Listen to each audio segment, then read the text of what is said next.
Dion Hemmings of Jamaica in 3. Sally Gunnell, the Olympic champion, in 4. Ponomariova of Russia in 5. Sandra Farmer-Patrick, the United States, in 6.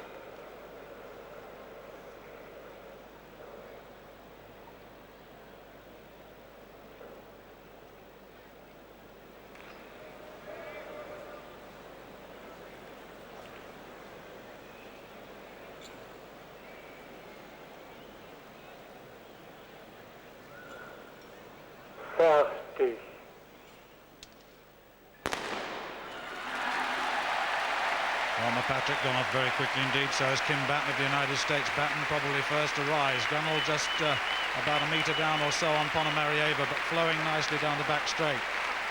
Dion Hemmings of Jamaica going well. Gunnell has them in her sights as they approach halfway. Ponomariova, the taller of the two. And Farmer-Patrick storming through the 200 metres. Technique a little ragged at the moment.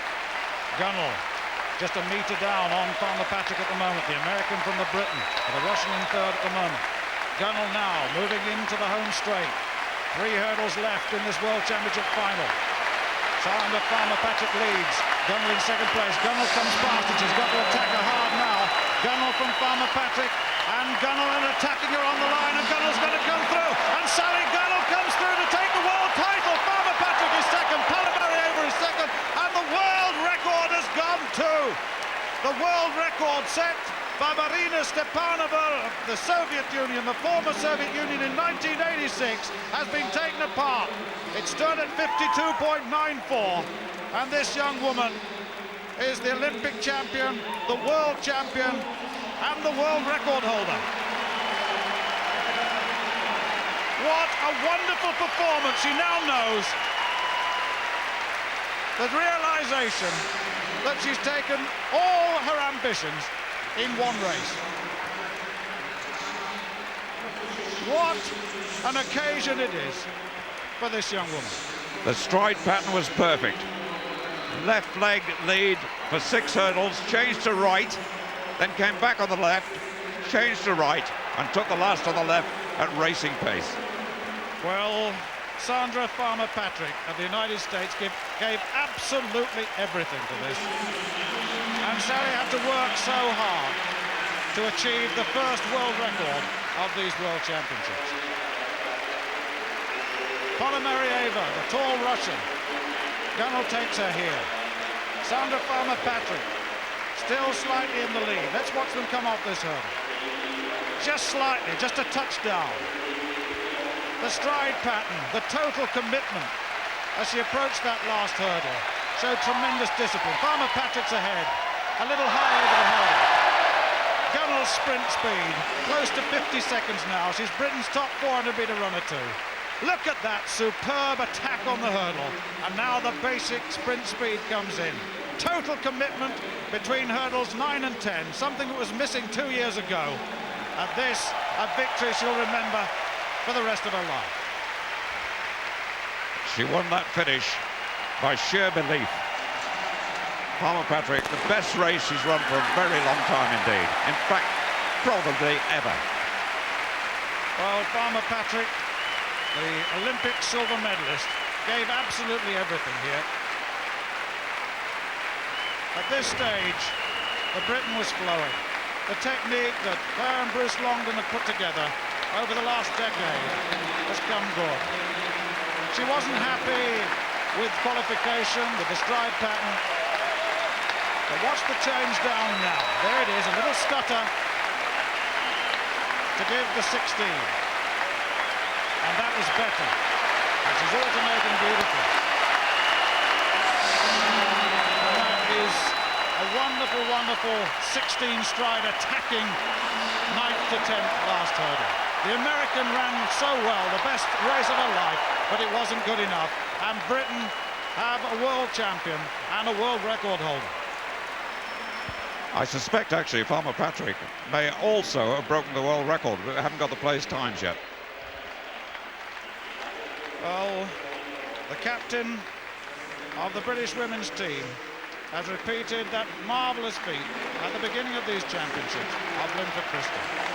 Olympic gold turned to world gold. What celebrations there'll be. just last year to John Bigg. How he'll be celebrating this marvellous occasion too.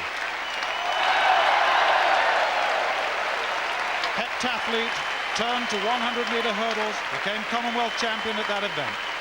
Turned to 400-metre hurdles. Commonwealth champion, world silver medalist, Olympic champion, and now world champion. Undefeated this year. It's the perfect season. For me, the #1 female athlete in the world this year. Actually, looking at the times, new world record for Sally Gunnell confirmed at 52.74. Palmer Patrick beat the old world record as well in second place. A new American record, 52.79. Ponomaryova of Russia, the bronze, and a personal best of 53.48. That was one of the great races, wasn't it? One of the great races, it really was. The British contingent in the crowd, sheer elation. And Sally, when she finished, well, the World Championship was hers. And it took some time to realise that there was one other goal that she'd achieved, the world record. Number 273, Sally Gunnell of Great Britain is the world champion.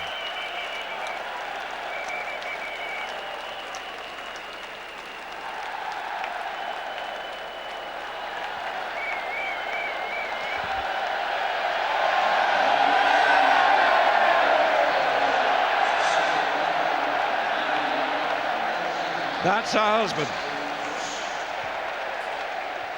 John Bigg, a young man who married Sally last year in Florida, there to celebrate with his wife. Wonderful, wonderful time. They actually met when they were both running for Britain and a junior international. Such a brilliant year last year. I didn't know whether I could really do it again. I had to really get myself hyped up, but all my dreams have come true. I can't believe it. It's brilliant. I'll tell you what, though, you had to break the world record to win the race. That was the key thing. Definitely. After the semi-finals the other day, I knew it was going to be fast, but I knew that I was in that sort of shape and I was going to run whatever it takes to win. But you were only racing. You weren't even thinking about the time, were you? Oh, no, not coming to something like this. All you want to do is win. And that's just such a bonus. I mean, I knew I was capable of doing it, and it's just wonderful. Well, you ran 52.74 and Sandra ran 52.79, so it was a tough, close race. I really didn't know. As soon as I crossed the line, I couldn't be sure of whether I'd got it or not. I was waiting, looking around for everyone. I did it. Well, I know you people are very technical about your events, but how about having a look at the race with us and tell us what you think? This is your first reaction to it, obviously. Yeah, I had to really try and get my concentration going at the beginning. There was such a brilliant atmosphere, but I wanted to go off quite well and, you know, not let them get away too much, but it looks there as though they've all got ahead quite a bit. But I was just really trying to concentrate on my own race and get it from A to B as fast as I can. This is where I started to come through here. The most important thing was trying to get my stride right after I hadn't done too well in the heats and the semi, but I think this was the very important bit here. Changing down. This is the wrong leg one here, which isn't particularly good, and I realised that when I came to 8th that, you know, if I was up there, that I was going to be the strongest on the way home, and I just left it down to my hurdle technique and stride pattern. Oh my God, it's brilliant watching this. And did you realise that, I mean, Sandra Palmer-Patrick was running the race of her life, wasn't she? Oh yeah, I knew that both the girls were in really absolutely brilliant shape, and I think here she's ahead of me now. But I've just been rehearsing so many times to come off that last hurdle and run. And I did. You've been winning that race in your mind before you got here today, haven't you? Oh, I couldn't tell you how many times I've gone over it, but it was just how I wanted it to happen. It's wonderful. Brilliant. Well, look at this. Look at this bit. It's me waiting to find out. You've even got the energy to jump up and down. Oh, I don't know how I found that. But no, it's brilliant. I mean, I just got to thank my coach, Bruce, who's around and got me through this.